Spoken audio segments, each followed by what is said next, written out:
So this is the podcast straight after Manchester United lost to Liverpool. Once again, it's just Salim and I. So Salim is here to kind of question Manchester United's approach and kind of like we've both been doing really over the last year or so. Kind of questioning why Ole Gunnar Solskjaer is still the man for Manchester United, and you kind of think, and with everyone that said everything over the last couple of days, is still in a job at the time of recording. You're kind of thinking, why is he still in a job? Like realistically speaking, if it was any other manager, David Moyes, Louis van Gaal, Jose Mourinho losing 5-0 to Man United, no, for Man United losing to Liverpool, sorry, Yeah. they'd be out of the job the next day. But clearly Ole Gunnar Solskjaer has something on the Glazers or something on Ed Woodward or just being the favourite of Sir Alex Ferguson that has really kept him in the job and is kind of becoming a bit more toxic for Manchester United fans seeing someone like Ole Gunnar Solskjaer stay in the job longer than he should be going. But everyone, thanks for joining the podcast. Thanks for listening. And hopefully we'll give you an insight of our insight really of what we think about Ole Gunnar Solskjaer, Manchester United and the Premier League games coming up as well. But Salim, your first thoughts on the Man United versus Liverpool game and Ole Gunnar Solskjaer in general? Yeah, I mean, I watched the game and I sort of, to be honest, all the United fans I spoke to before the game, I tried to give some hope to them, saying that anything can happen in like a derby game and form goes out the window. But, United just didn't turn up. There was that chance for Bruno at the start, which he really should have taken, but he sort of scuffed his lines. Other than that, I don't even think Liverpool played that well. Like, this is the thing that I've been telling people is that I don't think Liverpool were amazing. I don't think it was a 10 out of 10 performance for them. I don't think they even got out of second gear. It was just so easy. The defensive errors were just, evident for everyone to see. Like the first goal, the second goal, just like Maguire stepping up for no reason and all sorts, really. Yeah, it's quite worrying, really. And got Vish joining the podcast. So, Vish, you're on the episode. We're live. We're recording. How you doing, Vish? You okay? Hi, long time, man, long time. How's it Yeah, we've going? missed you. We've missed you. We like the background. Well, one of us. Can you not see me? Because like I'm actually doing a SAF right now. I'm in a car. I'm in Oh, my own car. I'm that's just going to pick someone up, and then I'm going out for some food. So I just saw your message and quickly thought I'd come in for a quick minute and say my thoughts on the current crisis at Man United. I don't know um. if you guys were talking about We were that. literally just talking about it now, Vish. So yeah, basically, Okay. what I was going to allude to was the fact that you actually mentioned this a year ago when we started the podcast about Ole Gunnar Solskjaer lacking brain cells in certain things that he was doing, and there was Rahil on the podcast as well saying exactly the same thing, and there's Arif on the other side back in Ole Gunnar Solskjaer saying, "Oh, it's still early days. It's his second full season, and we have to see where he goes." But from looking at what we've seen so far this season, it's been very hit and miss. It's been more missed than hits, and it's more like we're just kind of worried for our future as Man United fans, wouldn't you say, Vish? Yeah, I am. I am. It's a dire time at the moment. Especially, after what happened on Sunday. Obviously we lost 5-0, but the Liverpool fans singing Ollie's at the wheel. I think that's the biggest embarrassment as a United fan, and it really hurts. And those fans that are backing him, like I don't know what games they're watching because Arif, yeah, Arif especially. What's that word? The Ollie sexual? Is that? Am I allowed to say that on here? But Yeah, it's your podcast. You can say what you need to say. like I don't know what games you guys watch because it's so frustrating. Like there's no style, there's no nothing, man. Like he's had like 37 odd months with this team, and now this is his team, and you don't know what's going on. Like it's just like he just tells them go play football, and he lets them figure out for themselves. And I don't think they know what they're doing. Like it's just pathetic. And all the pundits that have come out and said their things. The worst has been Gary Neville for saying that he scored that goal in 1999. Yes, he did score that goal in 1999, and yes, he's got the respect for scoring that goal in 1999 because obviously that changed the history of our club. But that's got nothing to do with why we should give him more time. Look at Chelsea. Chelsea, they were ruthless. Lampard's a legend for them. All-time top goal scorer for Chelsea. And you know what? They just cut it down, and he says like, go away now. Look at them, champions of Europe, killing it in the league. Like we need to be ruthless. And I don't know. I don't like reading the fake news that goes around these days. But according to like the the news that I see on like Sky Sports and stuff, like apparently he's got 3 games. We need 9 points out of them 3 games, and not just 9 points. We need 3 performances, vital performances. This is where it gets worrying for me, Vish and Salim. It's the fact that every time we've seen Ole Gunnar Solskjaer with his back against the wall, he always pulls out a performance. We saw it a lot last season. We saw it in the Europa League especially as well, and especially in these games in the Premier League the season before as well. For me, I'm kind of looking at it thinking, this is kind of Ole's forte of with the back against the wall, he can pull out these performances. And then what will happen is, oh yeah, the board will be like, oh yeah, he's got it in him to back this team and to build this team further. We'll keep him in the job for the rest of the season. And for me as a Man United fan, I don't like seeing managers get sacked or former Man United players get sacked. But when you're looking at it, and how Vish has just described it, is if we were to continue down this path for the next couple of months, we're out the Champions League before maybe round of 16. FA Cup, we're not going to get to a final. And the league, for the first time in a while, I think we're going to finish outside the top 4 because you've got the likes of Leicester coming up, West Ham coming up, even Arsenal are looking kind of back to playing a decent amount of football as well. But Vish, how do you kind of see it going with the team realistically? Do you think he's actually going to change the team? Do you think he's actually going to stick to his tried and trusted McTominay, Fred, Greenwood, Rashford, Maguire? I think he's going to stick to what he trusts, and what he trusts is just terrible. He's going to stick to Scott and Fred in midfield, and yeah, like I just don't see any improvement happening in the next 3 games, if that's what the rumours are saying, that he's got 3 games to prove himself. It's going to be pretty painful to watch, I think, going on the performances that we've had recently. Yeah, I agree. Salim, what do you have to say about that? Do you reckon it's going to be another full season of Ole Gunnar Solskjaer? Sorry to interrupt. I've just got to go. So it was just a flying visit, but it's good to see you both. And yeah, you can't see me, the background. Obviously, the last time I was here, we were Hall of Fame Mania 5. And I don't think I've come back since my team won. So yeah, as the picture says, arrive, win, leave. That's exactly what happened on August 1st. And obviously, I'm surprised you didn't come up with that background of you holding the trophy. You know what? The thing is, I haven't even opened Zoom since then, so it's just crazy. But yeah, good to see you both. And yes, I'll see you on Friday at football, man. Nice to see that you're hopefully arriving. Cool. All right, take it easy. Thanks for the cameo. All right, in a bit. Bye. Bye. For the listeners, that was pretty unexpected as well, because like he didn't even message or anything. He just joined the call. I was like, oh yeah, no, that was good. But yeah, I was just going to say, like, my views are pretty much the same. Like, I've said it for a long time that there's no sort of substance or style, like, from this team. And they're not really a team. They're just a group of individuals and, you know, just hoping for someone to pull something out the bag kind of thing. But it's only so often that, you know, that this can work. And defence is awful. I've said it from before.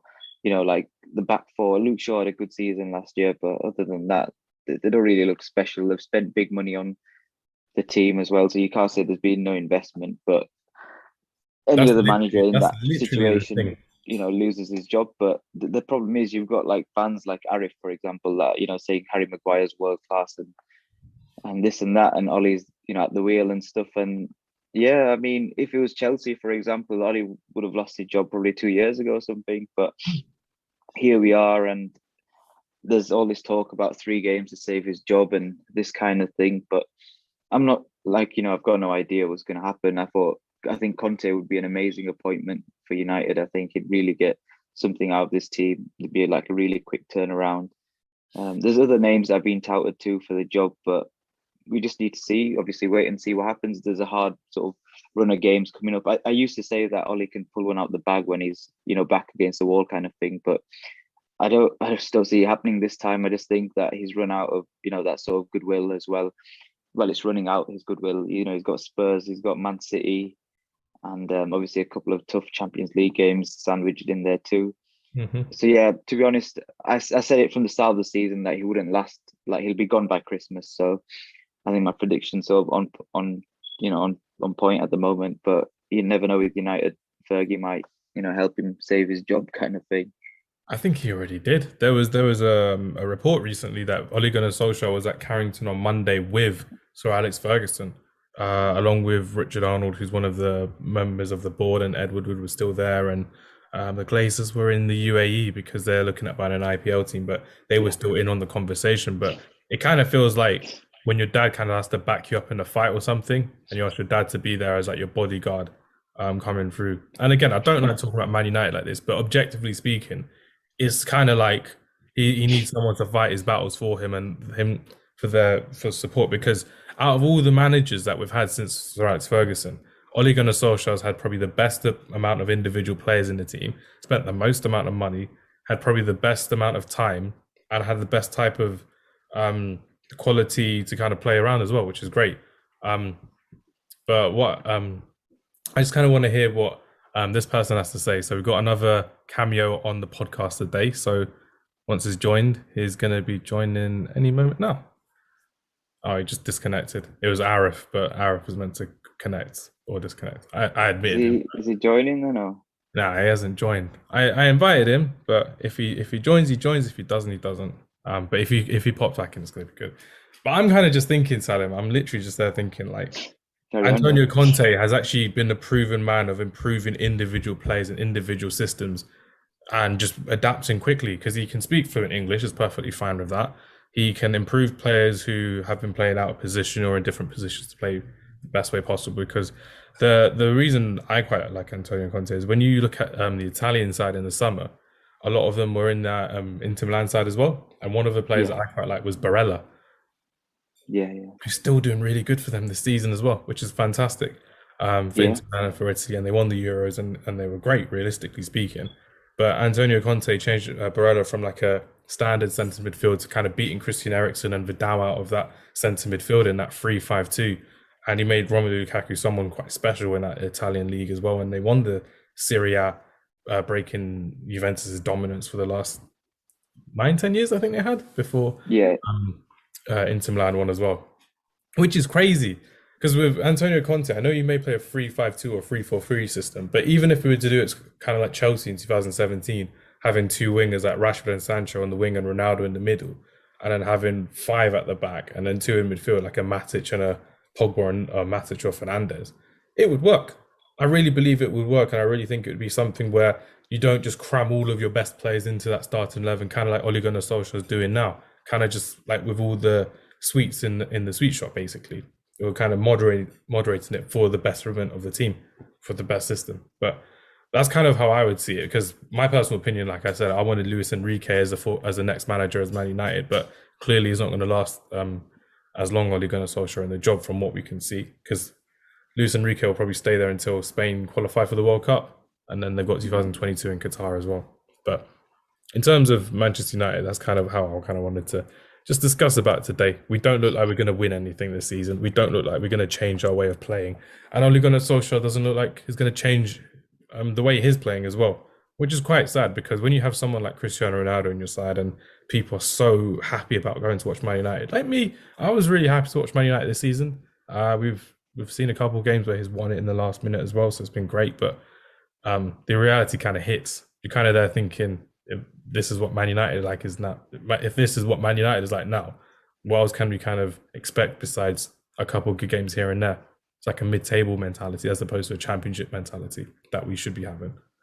But yeah, that's kind of the difference between having a good coach and having a bad coach. And there's not really much coaching I can see from Ole Gunnar Solskjaer, and from the coaching staff, I should say as well. Like you want to see more, but we just don't, unfortunately.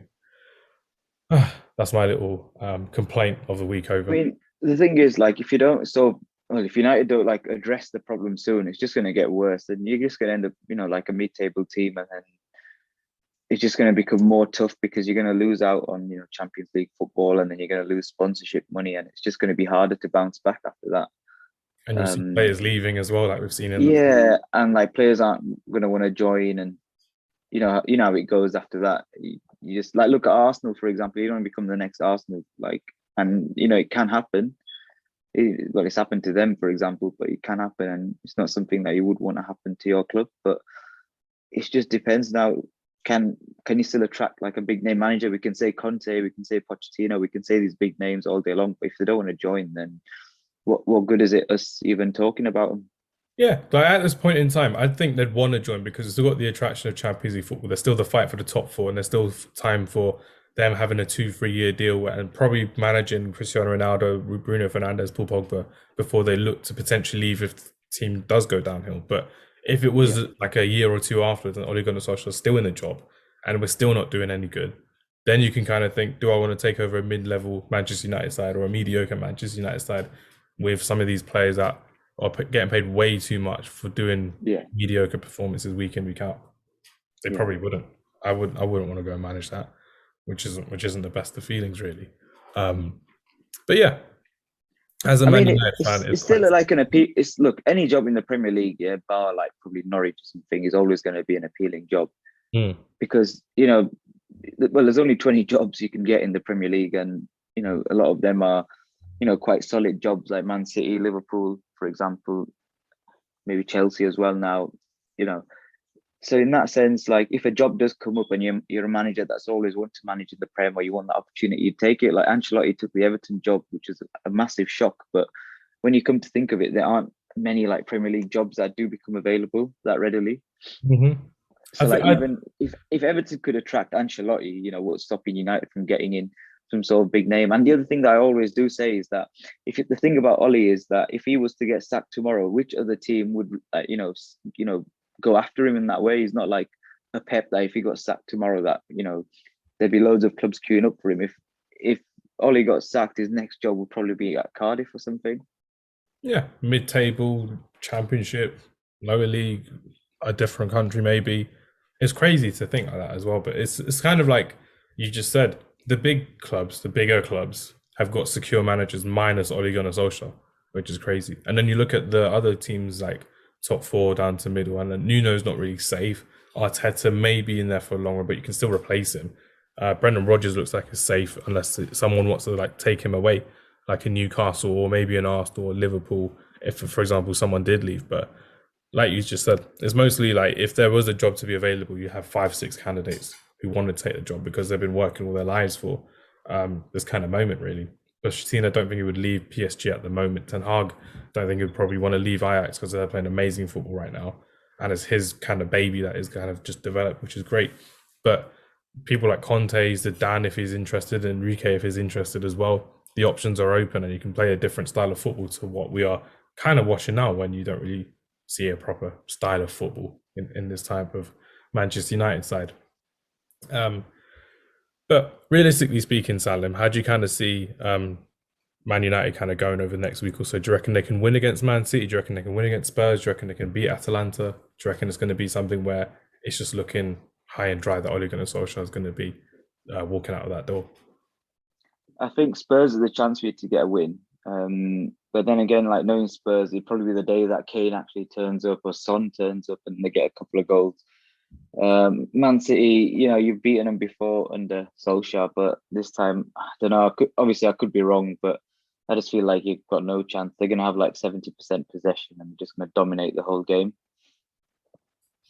Yeah, and that's at Old Trafford as well. And they've done that previously for 2 or 3 games, I think, at Old Trafford. And 2 of them they won in the Carabao Cup as well. One of them was a 0-0 draw last season as well, which wasn't the best of results. But you're kind of looking at it thinking that's probably why Ole Gunnar Solskjaer went for these really defensive-looking sides. But he played the similar type of side last season to Liverpool, and he lost 4-2 to them at home, which got swept under the rug because it was the end of season, which wasn't great. But and I think after that, you've got Villarreal as well, and then is it Chelsea and Arsenal as well? You've got in the run.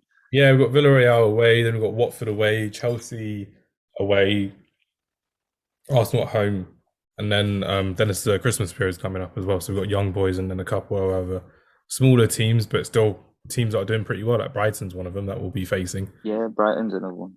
They're a good team to be facing as well. But I think, like they said, if they're going to sack him, they'll sack him during the international break in November, and they'll get a new manager in who will want to actually just focus properly on making the team a solid team and a more successful team. But let's see if it happens. Let's see if it doesn't happen. Weekend review. Let's go through that. We'll go game by game. Arsenal versus Leicester. So it's at the King Power Stadium. This is an odd one because I think with Leicester's style of play, I think Leicester should walk all over Arsenal. But Arsenal have been doing decent recently as well. Won in the League Cup against Leeds yesterday. So that would have been quite fun to see. But Arsenal are still a bit of a hit and miss this season. Obviously, they're on the same kind of points as Man United, but they've come back from their poor start in the relegation zone to really kind of just focus up. And some of their new players are settling in pretty well. How do you see Leicester versus Arsenal going, Salim? I think Leicester are starting to find their feet again in the Prem. So for me, it's a Leicester win. Arsenal have been looking good. They played really well against us in that first half last week, but that was more sort of down to us than it was to them, really.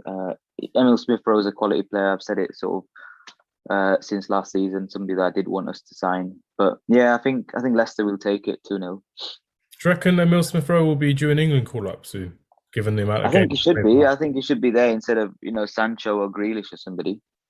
Yeah, because they're kind of just biding on their reputation being in the squads and everything, and is actually the one putting in the performances as well for Arsenal, which is good. But that's the thing, because the one thing Southgate, I know Arif's probably going to get angry at me saying this, but the thing is, he said when he sort of took the job, he'd pick players on merit and not on A, who they play for, and B, on reputation. But he's not done that at all since he's had the job. So one back on his word, really, if anything. Yeah, blatantly, there's so many players that are playing well and they're not getting called up, and you've got people in the squad that don't even deserve to be there. Sancho's an example. Grealish, is sort of not performed that well, sort of contribution wise. Lingard, had a really good end to the season last year.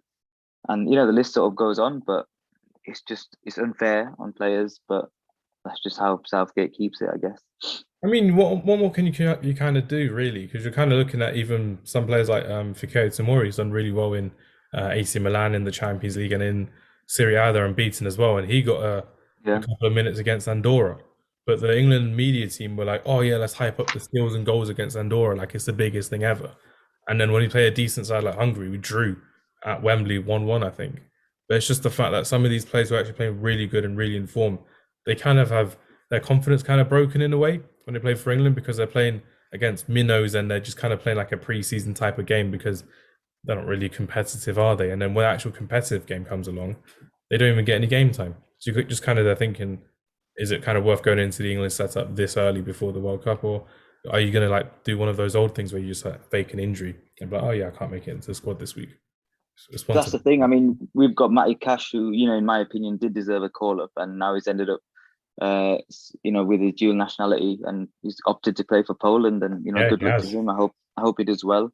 Then we've got Ezri Konsa, another one who, should be one of the first names in that England team sheet on form, in my opinion. He's had a solid 2 seasons, being one of the best English defenders there, but just doesn't get that recognition he deserves. So he's another one. And, if he opts to play for Portugal, then fair play. He'll be playing alongside Ruben Diaz or even Pepe, however, the system goes, and, good luck to him there. Yeah, exactly. And even looking at Burnley versus Brentford, which is the next game, Ivan Toney had an amazing season last season, goal scoring wise as well. And he never got consideration at the beginning of the season when it was back to the international campaign. But he hasn't had the best of scoring form so far this season, Salim. But he's still been doing really well in some of these games as like the team player, the kind of guy that holds the ball up front. And especially when you're seeing their long throws and their set pieces, the target man trying to bring other players into play as well, winning second balls and everything. But Burnley versus Southampton was the game we mentioned last week as the most boring game on the sheet. But 2-2 is quite entertaining, actually. Broja scored and Cornet scored twice as well. Yeah, you call that Broja would score, actually. I did say it could be a jinx from us where we end up saying it's the most boring game on paper. It was actually quite entertaining. It was quite entertaining. But I think Brentford will win this game against Burnley. It's at Turf Moor. I think it'll be fun to see these two tactics from Thomas Frank and Sean Dyche collide as well, because I realistically think Brentford will stay up. They look quite comfortable in the Premier League at the moment. And Burnley are just Burnley. But I reckon Brentford, with the way that they're playing so far, they should be a good match for this Burnley side and probably even best them. How do you think this game will go? Yeah, defo, I sort of agree with you on that. I think this might be the year that Burnley go down. I mean, that Maxwell Cornet, he looks quite good, but he's probably another one that's going to get snapped up by another Prem team. But yeah, I don't know. I mean, for me, the way Brentford, have been playing has been amazing as well. And I think they will definitely stay up, in my opinion. And, they've got a really good team, good style of play. And it's just been, sort of interesting team to watch this season.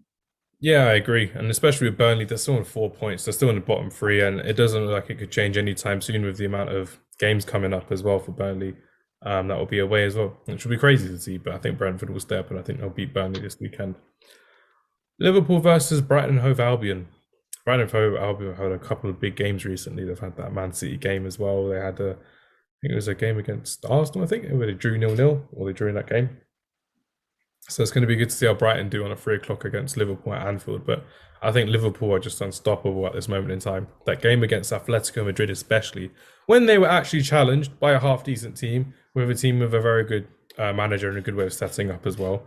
That red card was a bit harsh on Griezmann, but that's the way of the game at the moment. But Mohamed Salah is just the man on fire right now. Is the one kind of just ruling the Premier League, I would say, at the moment. They may not be top of the league, or they may be, but Mohamed Salah is the player on form right now.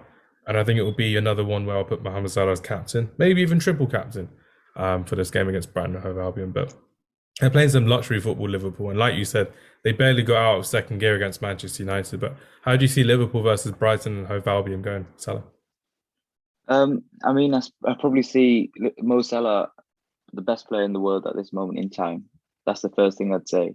I agree. Brighton have looked good this season. I can't take anything away from them. I did mention a lot last year that their XG was, I think, 4-5 at some point in the Prem, and then they just couldn't convert chances. But they've looked a lot better this season in terms of results. So the performance was always there, but the results weren't there to match.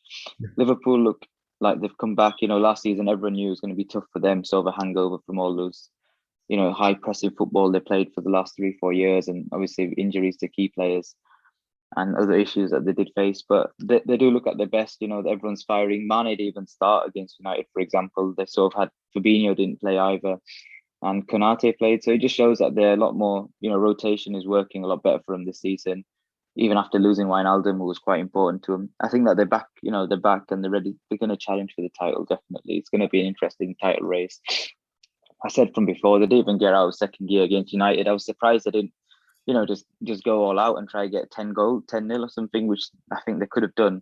Yeah, I thought they could have done considering how easy it was for them to just tear United apart, especially after the red card happened as well. They should have, honestly, I think I personally, if it was me, I would have, tried to at least get more, because they were just knocking the ball about for fun after that. I think they had 80% possession at one point or something. But yeah, for me, it's the Liverpool win. I can't see past them. I think Salah's in, unbelievable form. He might even break the record for sort of consecutive games scored in. The one that I think Vardy holds at 11 or 12, it was, I think. Yeah, something like that. Yeah. 12 games in a row that he scored in the Premier League, which is insane. Yeah, so what I know is the game that could break the record is against Everton.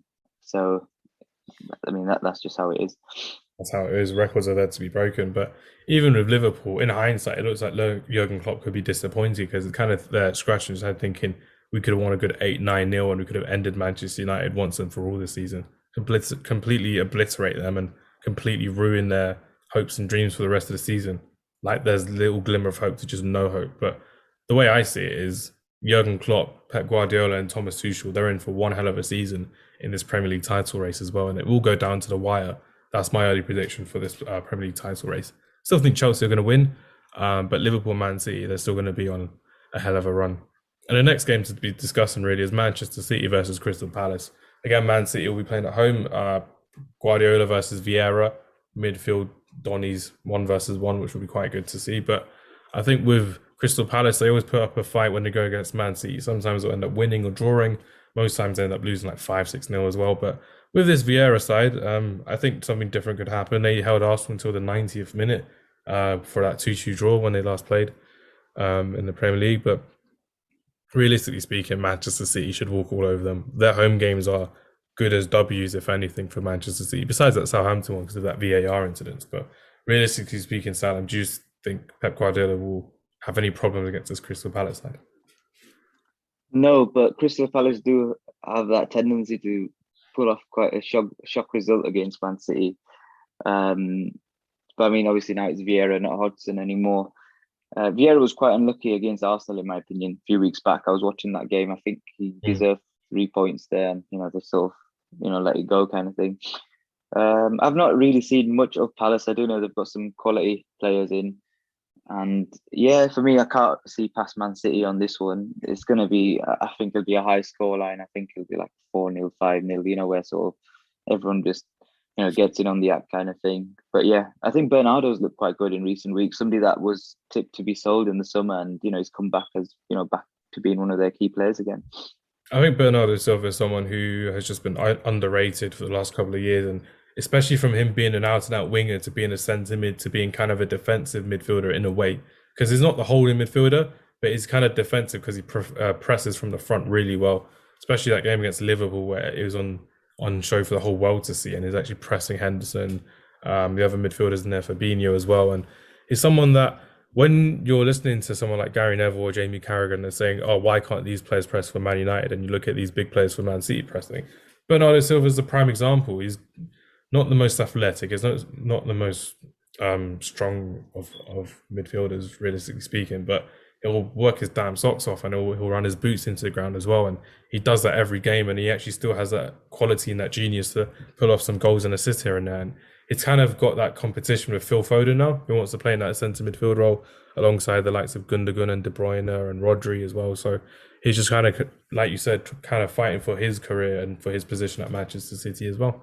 But yeah, I think it'll be a Manchester City easy win. Conor Gallagher is someone who I've been very impressed with for Crystal Palace this season. Someone on loan from Chelsea. And Chelsea, yeah, that's it. Yeah. And speaking of Chelsea, I was saying to my lecturer today, I was like, do you think Chelsea have the best academy in the country at the moment?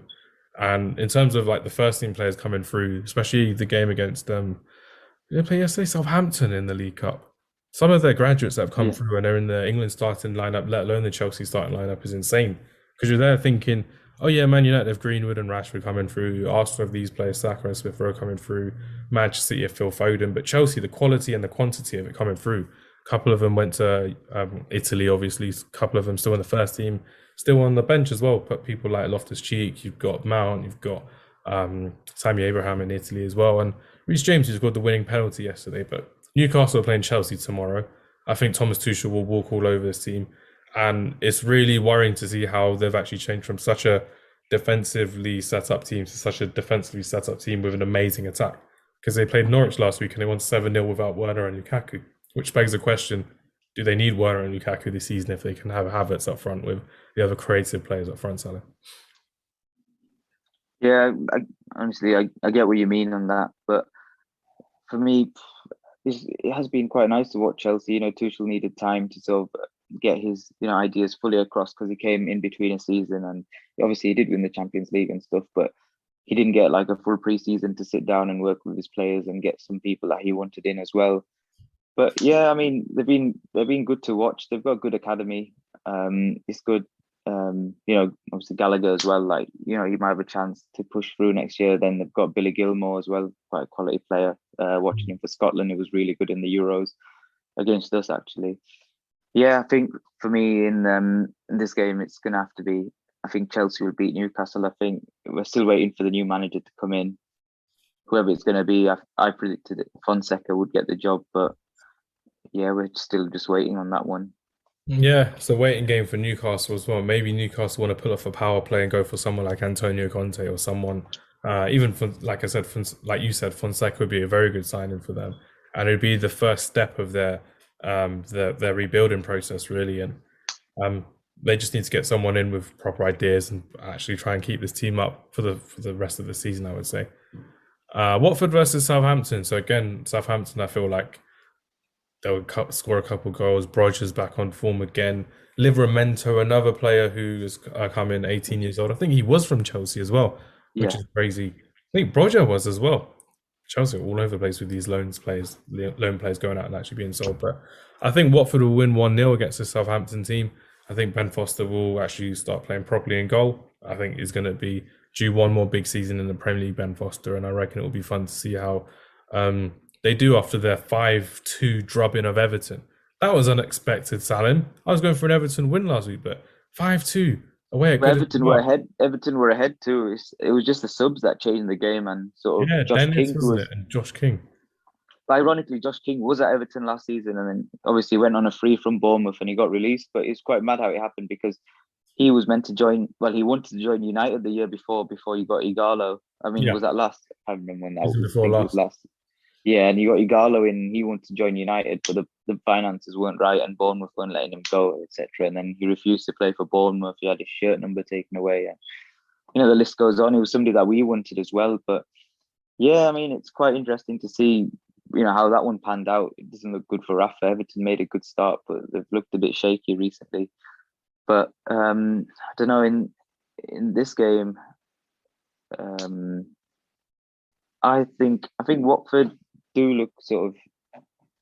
I'm not sure actually, because obviously Ranieri is there now. But Southampton again, I think this probably is a season that I think both these teams are going to be in the relegation battle. But I'll probably just go for a draw. Draw is going to be a fair result for me. 0-0, 1-1, low score and draw again. Hopefully, low score draw, 1-1 probably. Hopefully, it'll be very entertaining to watch on Match of Day that day. And the last game on Saturday is Tottenham versus Man United, where we kind of alluded to earlier. I don't think Man United are going to do that well, but Tottenham Hotspur aren't doing that great themselves either. And I think it could be that time where Tottenham can kind of smell blood. And sometimes they actually do turn up in some of these big games, and especially last season when they won 6-1 at Manchester United at Old Trafford as well. But realistically speaking, I think it'll be a 1-0 Manchester United win. I think we're going to kind of get back on track, and I think Ole Gunnar Solskjaer will... No, what am I saying? 1-0. We concede goals for fun. It'll be 2-1. We'll concede goals. But I think we'll win. Realistically speaking, I think if Aaron Wan-Bissaka has a poor game against Son Heung-min, it'll be very worrying for him. But Ole Gunnar Solskjaer just considers him undroppable. He considers Maguire undroppable. But a very poor game again against against Leicester and against Liverpool as well, which is very worrying to see. And Luke Shaw, who again is, for me, like I said a couple of weeks ago, is still playing on reputation. Alex Telles isn't a slob in any means in the word as well. He's a very good player. He's someone who is. You got Dalot as well, who I think isn't half a bad player. He played in the Euros as well. Dalot's pretty decent. He can cross the ball in. He can attack a fullback, which is really good. He's just not as good defensively as Aaron Wan-Bissaka, but Aaron Wan-Bissaka, as we've kind of discussed in the group and Rahil likes to point out, his positioning is awful, and it's cost us in some of these big games and some of these. Yeah, because the thing that sort of gets him out is his sort of 1v1 defending and his pace. That he just relies on that every time. But he's too reactionary. He's not so proactive in doing it. So he lingers too much at the back post as well, which is very worrying for a right back. And if it was someone at Friday Night Football, if you wanted a one-on-one defender, you get Aaron Wan-Bissaka on that pitch. But if it's someone in the Premier League against Son Heung-min or Lucas Moura, even Harry Kane drifting off to that side, I don't think Aaron Wan-Bissaka would have a really good game against this Tottenham Hotspur side, and I think it will be still a Man United win, but I think we'll still concede, and I think it will be very poor performance from them both. How do you? I was going to say, for me, like the thing is, any of the sort of teams now, if there's a team that you wanted to play, it's either going to be Norwich or it's going to be Man United, because you know what the situation it's in, and you know that they're sort of down on form, and they're sort of down. The heads of maybe he's lost the dressing room. The heads have definitely dropped. That sort of early season vibe and vibrancy is gone. If you remember, like the Leeds game and stuff like that. So for me, I think, I don't know, Spurs again, they're quite hit and miss team. Like, they were top of the table and then laughing at Arsenal for being last, and then they've sort of overtaken them or something, or they're near each other now in the table again. But I think if there was a game for Kane to come back, step up and get a couple of goals, even a hat trick or something, it would be this game. Yeah, and for Nuno as well to sort of, I mean, I don't think Nuno's at risk of getting fired yet, but I mean, his position is looking a bit precarious. So if there was a game for him to come back and, sort of set down that, like, I know what I'm doing and I can get results and just give me more time, this would be a game to really set a marker down. So yeah, for me, it'd be a Spurs win. I think 3-1. 3-1 Spurs. And like you said, if he wanted to assert his dominance on one of the teams in the Premier League, Man United is the best team to do it, because they're wounded at the moment and they're bleeding out, and no one's really confident in that dressing room. Probably Ronaldo, maybe one or two in their own ability, but not in the team. I wouldn't be confident if I was in that dressing room, because I'm not confident as a fan of this Manchester United team at this moment. And yeah, speaking of Norwich, they're playing against Leeds on the Sunday afternoon. Leeds, probably like you just said, Salim, if they wanted to play someone, they'll play against someone like Norwich. And Norwich are just giving away 3 points for fun and goals for fun at the same time. I think it'll be a routine Leeds win. They'll get back on track. And I think Norwich really have to pull their socks up, because they're looking like one of the worst teams I've ever seen in the Premier League season for as long as I've been born. That Derby side in 2008 was bad, but this Norwich side looks even worse. And you're kind of worried about this team, Salim, because you're kind of thinking, are they just going to be destined for yo-yo-ness like West Brom were once upon a time as well? How do you kind of see it going? I think that this would be a shock result of the weekend. I think Norwich will get something. I think they'll get their first win of the season. Mm. Yeah, I wouldn't put that past them, but I think with Leeds as well, because they're such in bad form as well, anything could go in this game. I just on a yeah. Sunday. I just feel like it'll be like a 1-0 Timo Pukki kind of win. That's what I'm going for. I just feel like Leeds. I've said it before. Leeds was burnt out this season. They're gonna have a tough season this year. Mm. And it'll be a season where next year they can bounce back. It's a bit like how Liverpool looked last year, and it happened. When they're playing this sort of pressing football. I think it's 4 years of Bielsa as well. So I wouldn't say I'm worried about them going down. I don't think they'll go down, but I think it'll be a tough season for them. But this was going to be the shock result of the weekend for me. Relegation battle, I think. Yeah, it could be something where they're lingering around that relegation zone for a couple of months as well. This will be probably my entertaining game of the week, Aston Villa versus West Ham United, because every time I look at West Ham United, David Moyes is just playing the right tune for this side. Really good balance in that side, really good wing play. Last week against Spurs, they did very well. Mikel Antonio had a really good game. Kurt Zuma was especially good as well against the likes of Harry Kane and Son in that defence. And Ogbonna, not Ogbonna, who was the left back. Crespo had a really good game as well, sorry. But West Ham versus Aston Villa, Salam. How do you think Aston Villa will go? Do you reckon you'll be able to get at them? Do you reckon you'll be able to break this team in form? How do you see this going for Aston Villa? I think West Ham look amazing at the moment. I think if you think about the turnaround that David Moyes has done, given short space of time, is unbelievable. He spent money as well. We can't deny that, but he spent really wisely, and I think he's built a team. They've got a style of play that works, and I kind of wish they got top four last year. I think they deserved it to an extent. I think that they're one of the teams to watch this season as well. But for us, I think it's just a matter of gelling and getting the system right. I think we've got some quality players. I think we've improved as a squad. We've got probably the best academy in the Prem right now. But yeah, for me, obviously I'm not going to bet against my own team, so I'm going to go for like a Villa win. I'm going to go 2-0 Villa. I don't think we've beaten West Ham since we've been promoted. So yeah, I think this is going to be the one that changes it. I think it'll be a 2-2. I think it will be a big game for Aston Villa, especially being a Sunday 4:30 kickoff as well. In front of the TV cameras, you'll have David Moyes coming in, and David Moyes is someone who his life has literally turned around for the better, and fair play to him, because we mention this every week, and we mention how West Ham are doing really well, and you're kind of there thinking, oh, when this podcast gets released, are they going to lose this? And we're going to talk about how bad it's been or how bad the team has been. But so far, so good for David Moyes, and full credit to him. Never thought I'd be saying those words and coming out of my mouth as well. But I think it'll be a 2-2 draw. I reckon West Ham will have a tough game against Aston Villa, pressing side as we all know, pressing strikers, and it'll be good to see how they combat against that. But I think it'll be a 2-2 Aston Villa versus West Ham game. And the final game of the weekend is Monday, 1st of November, Wolverhampton Wanderers versus Everton, where I think Everton will win. Wolverhampton Wanderers do look decent in attack. Their new striker Hwang has kind of settled in, scoring a couple of goals here and there, which has been good. Again, we mentioned Adama Traore at the beginning of the season, nothing new from there. But I think with Raul Jimenez getting back to full fitness and getting back to full form, it'll be good to see how Hwang and Jimenez kind of link up together, if they do link up together and if they do start together. But I think Everton will win this game. Richarlison's back. They did have that really bad game against Watford where they just capitulated. But I think Everton will be back on form with a 1-0 or a 2-1 win against Wolverhampton Wanderers. How do you see that? For me, it's probably going to be a draw.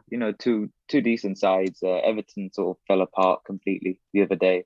Form's not look good. Wolves have looked good, but they need to start playing Podence more. I think he was amazing when he came on against us.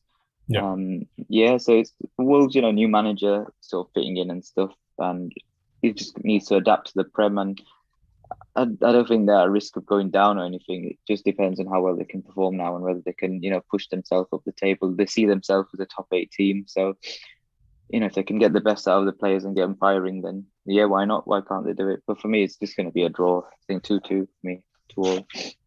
Do you reckon you should put Jimenez or Hwang in your fantasy football team? Do you reckon they'll be able to keep goals going consistently with the kind of play that they're playing at the moment? Kind of tactics they're playing at the moment, I should say. I don't know. Because it depends which one he starts. Will he start both? Will he start one? And if he starts one, then are you sure you've got the right one in your team? Because you need to be putting players in your team that are playing obviously every week. Yeah, that was the sad thing for me because I'd Luke And Shaw most teams got play with banged one as well. striker, to be honest. So Yeah, that's true actually. Because my strikers are Antonio, Ings, and Tony. Tony has been hit and miss this season. He's got a couple of assists. Salah's the one that's getting me points, which is the main thing. yeah, And obviously Lukaku's Salah. been Yeah, injured, so it's been odd to take him out of the team. But I'm quite looking forward to the weekend ahead. It's going to be good to kind of get a relaxing break as well, which will be good. But obviously tomorrow, Friday, you're off to Friday Night Football. You're looking forward to going back to playing back in Birmingham. yeah. So I'm planning to be at FNF to Friday. Sorry, I keep thinking it's Thursday. Feels like Got a no Thursday, track of doesn't it? days. Got no track of days at the moment. But yeah, I'm really looking forward to it. It's been a while since I played. I think last time I played, you played as well. So yeah, it's sad you can't make it, but yeah, it's FNF. Always excited for it. It's weird, man. Something I used to play every week, so consistently, and that was a game that never got cancelled. It was always on, and it was They the always best find way a to way start. to keep it going, which is the best It was thing. it was the best way. It was honestly the best way to start a weekend. I've mentioned it many times before when I was sort of living in Birmingham. It was a game I played for maybe 2 years, 3 years regularly, and I think you played for about a year or so at least. Yeah, and then the pandemic came, and then it was just on and off, and then I I moved. mean, I'm sure we literally played the last day before lockdown as well. So yeah, it's sad, but I really enjoy it, and hopefully I can get to as many games as I can this year.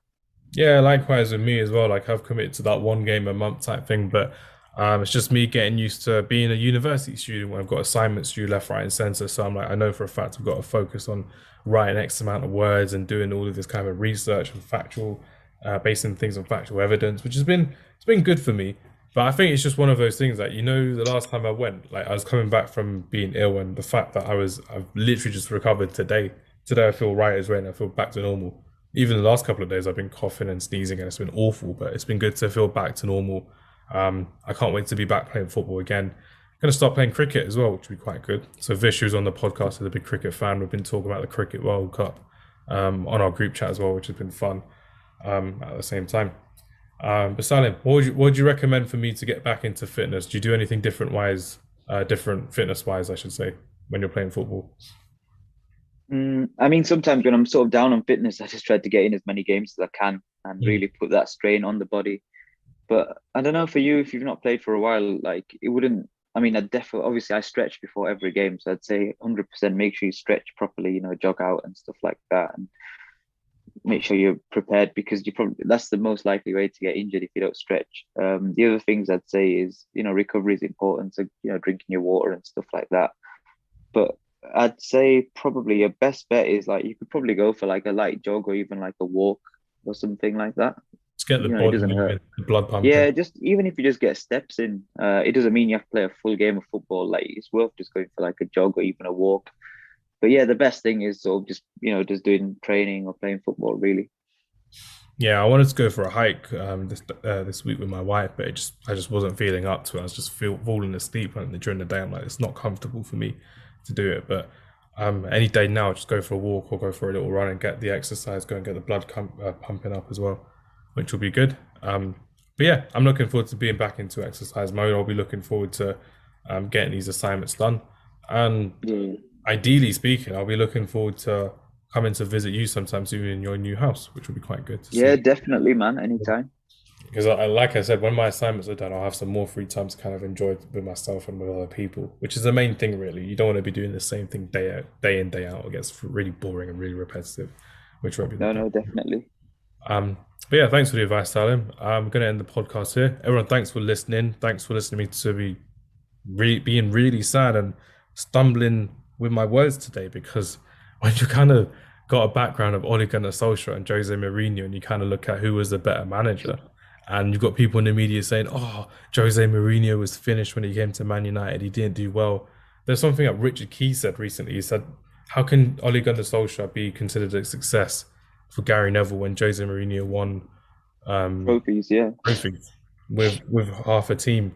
And everyone was laughing at Jose Mourinho when he said second place was a trophy with that team, because when you're looking at the team in 2018 compared to the team now, it's galaxies away, which is crazy. But everyone, thanks for helping me get through this podcast. Salim, it was always good to see you. Vish, thanks for joining. I have joined for a minute, then he dips, but it is what it is. Hopefully we'll get to do a podcast soon where we're all together. That'd be quite fun. Thanks for listening. Take care and goodbye.